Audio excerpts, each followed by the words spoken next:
Jelajahi cara baru mendapatkan informasi. Download Metro TV Extend sekarang.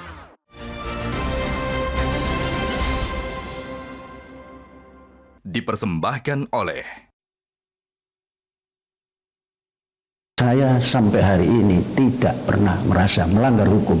Saya tidak pernah menistakan agama. Tapi Kalau ditanya ya saya bilang saya tidak pernah menistakan agama. Apalagi itu agama saya. Agama orang lain saja tidak pernah saya nistakan. Bagaimana sesat saya ini takut sesatan? Tidak ada. Saya tidak pernah mengatakan orang lain sesat, saya benar. Nah, berikan hak juga, jangan disesatkan saya. Undang-undang dasar kita ini memberikan kebebasan menjalankan agamanya dan keyakinannya dan kepercayaannya. Jangan ngomong agama terus, Mas. Agama itu sudah selesai.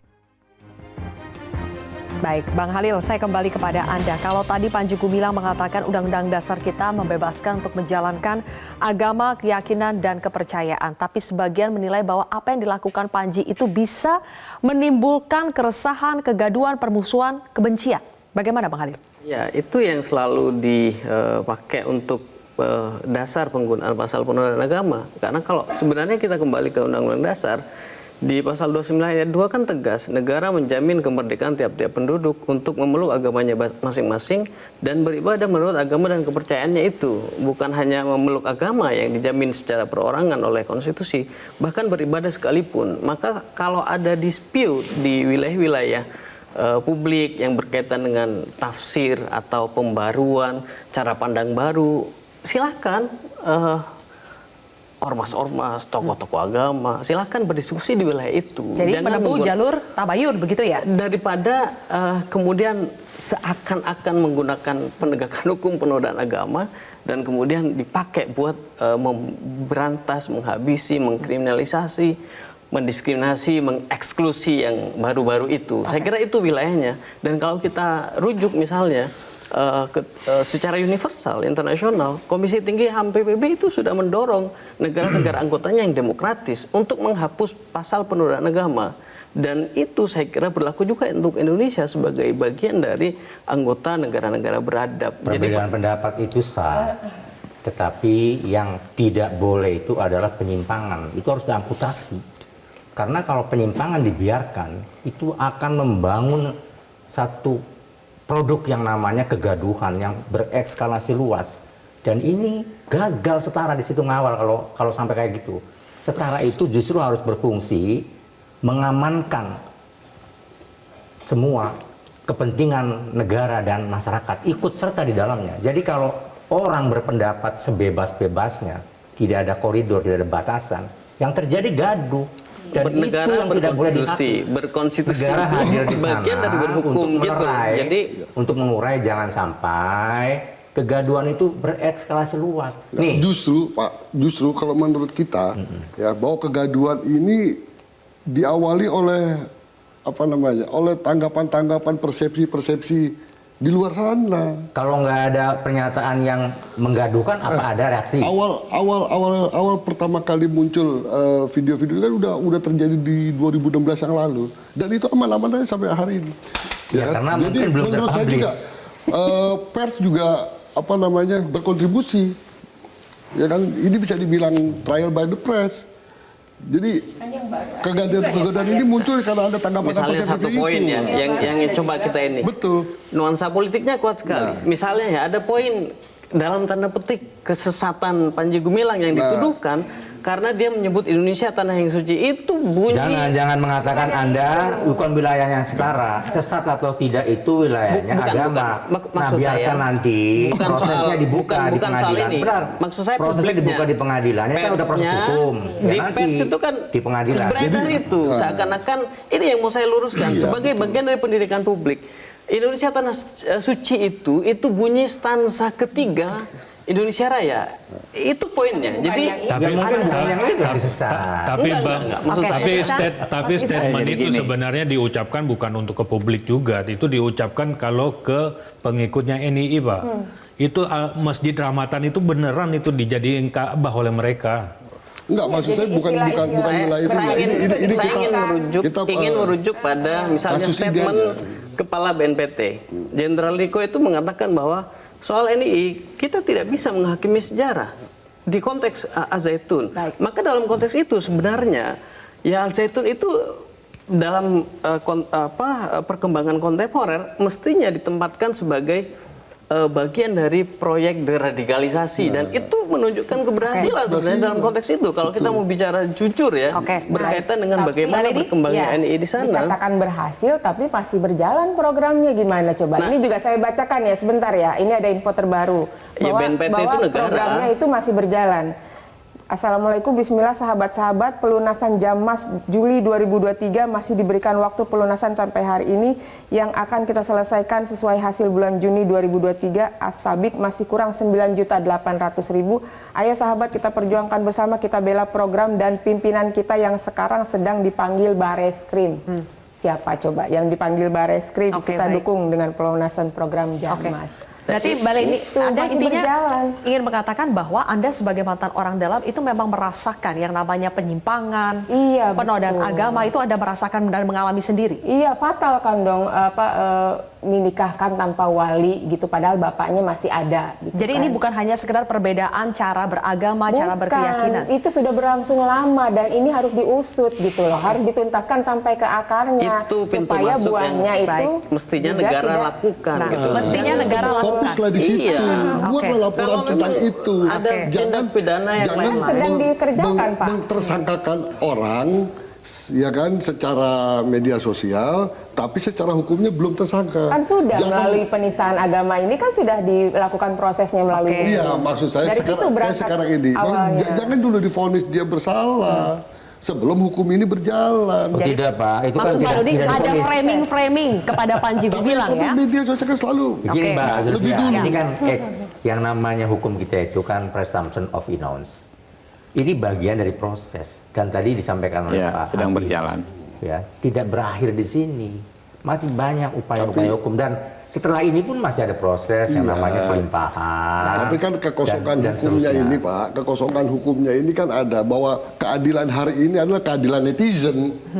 Ya tidak dong. Ya, enggak dong. Jangan seperti itu. Berarti Anda nggak percaya dengan lembaga publik. Jadi kalau begitu. soal tuduhan politis ya itu sulit sekali kita mencari argumentasinya. Kenapa? Karena persoalan-persoalan seperti ini selalu ada. Betul. Bukan hanya kali ini dan sudah banyak sekali yang dilakukan penegakan hukum oleh kepolisian.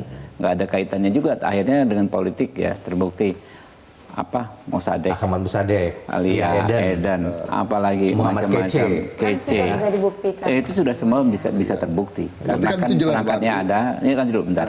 Nah, sementara tadi teman-teman apa yang disampaikan Mbak Leni, siapa tadi kan sepakat bisa masuk dari situ soal pidananya. Nah, memang proses pidana itu juga nggak selesai di sini, masih bisa bertambah pasal lagi, ya kan? Ya itu usulan seperti itu kita sampaikan ke penyidik, gitu kan ya. Bukan berarti proses yang ada sekarang kita negasikan. Oh, yang itu yang lebih konkret. Ya nggak apa-apa, berjalan juga. Yang ini tetap berjalan. Arswendo menghina Nabi Muhammad, jelas dihina, dan itu diproses. Ya kan? Ahok jelas dia menyebutkan Al-Baqarah, Al-Maidah. Al-Maidah, itu jelas. Kemarin saya mendampingi dari siang sampai tengah malam, tidak ada satupun pertanyaan tentang penistaan agama. Ditanyakan saja, Pak. Nah, itu harus dididik gitu loh, Pak Dodi, itu saya ingin belum. menambahkan satu hal. Jadi Data menunjukkan di mana penodaan? Kita sebagai lawyer belum paham. Yang mana yang data dianggap kami penodaan? itu menunjukkan di soal penggunaan pasal penodaan agama, 35 kasus penodaan agama yang tanpa tekanan massa itu bebas. Yang tanpa tekanan Yang massa mana yang tidak yang bebas? banyak. Jadi ada Coba dibuktikan dulu, yang mana yang bebas? Enggak, ada 180. Bukan yang mana yang bebas? Misalnya ya, kasus asmara yang kan ada kasus asmara di Solo itu kena pasal penodaan agama. Jadi ada dua sejoli, satu tidak mau diputus, yang satunya ingin putus gitu. Ini beda agama. Kemudian yang tidak mau diputus itu datang ke kosnya dan dia marah-marah. Dan kemudian dia nyenggol. Ada kebutuhan Itu masyarakat. penodaan agamanya di mana? Ada.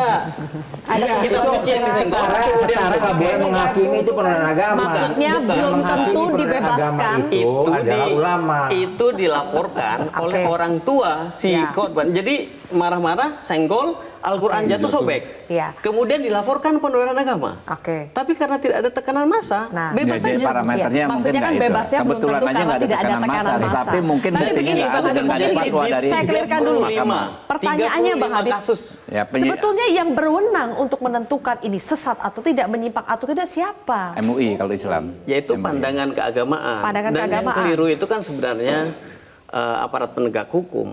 Kalau kita mengacu kepada undang-undang tentang hierarki peraturan pembentukan peraturan perundang-undangan kan fatwa MUI sebenarnya kan bukan. Nah, ini yang keliru. bukan salah. Ini yang Salah. keliru nih. Kenapa, Keliru Pak fatal nih. Ini dengerin ya, anak muda ya. Dengerin. Tadi saya udah katakan, karena Polri itu bukan wilayah keagamaan, dia tepat dong minta pandangan dari Majelis Ulama Indonesia. Betul. Saya setuju Sebentar dulu. Sampai di situ jelas. Nah, tadi saya katakan, setelah diberikan pandangan keagamaan atau fatwa yang dikenal, kan tidak otomatis menjadi hukum. Betul, Pak Tapi Ihsan. ketika dia Dalam dijadikan, konteks itu, dengerin MUI dulu, tidak salah. saya mau ngomong, dengerin dulu. Dalam konteks supaya Anda itu, jelas MUI ya, tidak salah. supaya jelas.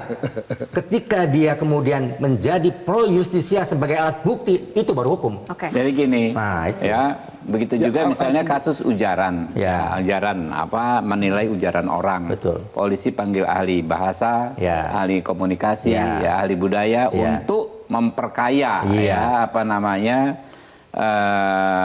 proses penyidikan tersebut dan itu Betul. nantinya juga jadi alat bukti. Alat Pak. bukti. Jadi karena orang-orang itu kan bersaksi Nah, di betul.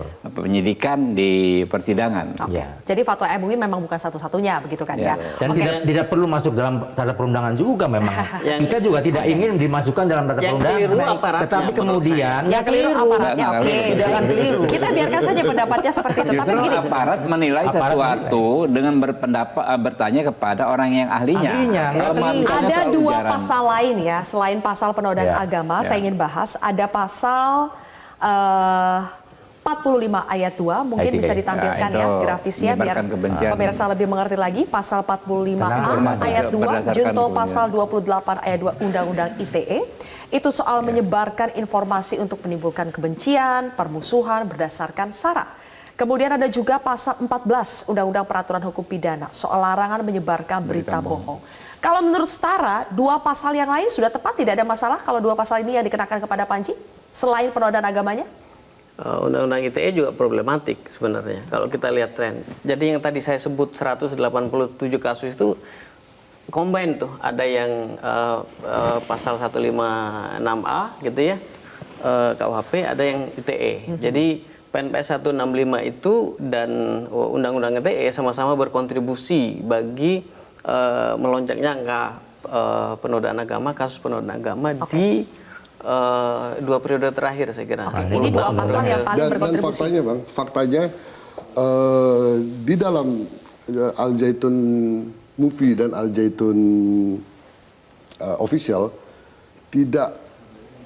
bukan Syekh Panji yang melakukan perekaman dan bukan Syekh Panji juga yang Menyebarkan? upload, yang menyebarkan. Dan sudah diakui bahwa akun itu adalah akun milik saksi yang lain, yang kemarin sudah diperiksa sebagai saksi. Diakui itu. Jadi itu juga nggak Jadi bisa. Anda mengatakan klien Anda Bang tidak Habib pembuat menyebarkan. undang-undang, gitu coba. ya? Tapi- Oke. Sebagai pembuat undang-undang, Bang Habib, Ya. Itu bukan dia yang melakukan itu. ITE, penodaan agama itu sering Itu menjadi faktanya. pasal yang sering dipermasalahkan dan Ya. sering dianggap pasal yang paling mudah Undang-undang. untuk mengkriminalisasi Bentar. orang. Jadi ada Undang-Undang 146 Peraturan Hukum Pidana menyebarkan berita bohong. Lalu Undang-Undang ITE. Dua-dua pasal ini kita lakukan reformulasi ya, kita perbaikan karena penerapannya memang banyak dikritik ya selama ini dianggap tidak jelas aturannya. Tapi gini. Pasal 14 itu menyebarkan berita bohong, perubahannya di KUHP yang baru adalah akibatnya. Kalau menimbulkan kerusuhan, ya, Kebencian. Nah, kalau yang fisik, sementara kebanyakan ya pasal tersebut digunakan ya, yang disebut kegaduhannya itu tidak jelas. Ya. Ya, debat di media sosial dan lain sebagainya itu. Nah, ini yang berlaku saat ini. 146 kan masih berlaku saat ini. Jadi baru 2,5 tahun lagi kita pakai formulasi yang baru. Kegaduhan itu disebut diganti dengan istilah kerusuhan. Kalau kerusuhan itu harus fisik. Oke, jadi indikatornya lebih jelas. Iya, harus jelas. Oke.